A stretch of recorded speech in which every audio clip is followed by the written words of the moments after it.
ប្អូនទេសនាគ្រប់គ្នាប្រទេសចិនពេលនេះបានជួបគ្រោះធម្មជាតិទុកធំដោយការរញ្ជួយដីដើមរដូវខែវស្សានេះយ៉ាងធ្ងន់ធ្ងរតែម្ដងយ៉ាងណាក៏ដោយតាមប្រភពព័ត៌មានផ្សព្វផ្សាយចេញពីស្រុកចិននោះពួកគេបានឲ្យដឹងថានៅថ្ងៃទី18ខែឧសភាឆ្នាំ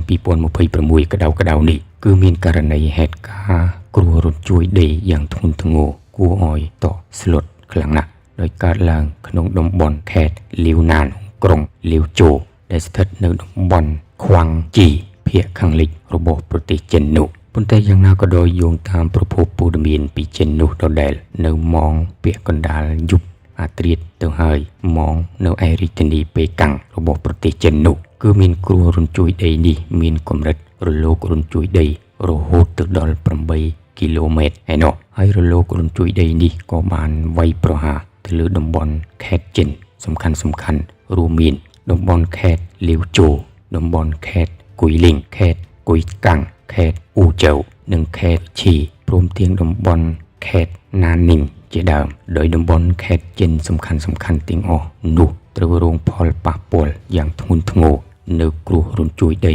មួយនេះប៉ុន្តែទោះបីយ៉ាងណាក៏ដោយខាងក្រមអាជ្ញាធរចិនមូលដ្ឋានបានបញ្ជាក់ថានៅក្នុងហេតុការណ៍គ្រោះរញ្ជួយដីនេះវាបានធ្វើឲ្យមនុស្ស2នាក់បាត់បង់ជីវិតភ្លាមនិងចំនួនម្នាក់ទៀតបាត់ខ្លួនគឺរោគមិនទាន់ឃើញនោះឡើយព្រមទាំងមានមនុស្ស4នាក់បានរងរបួសនិងធ្ងន់ស្រាលពីហេតុការណ៍គ្រោះរញ្ជួយដីធម្មជាតិយ៉ាងធ្ងន់ធ្ងរនេះ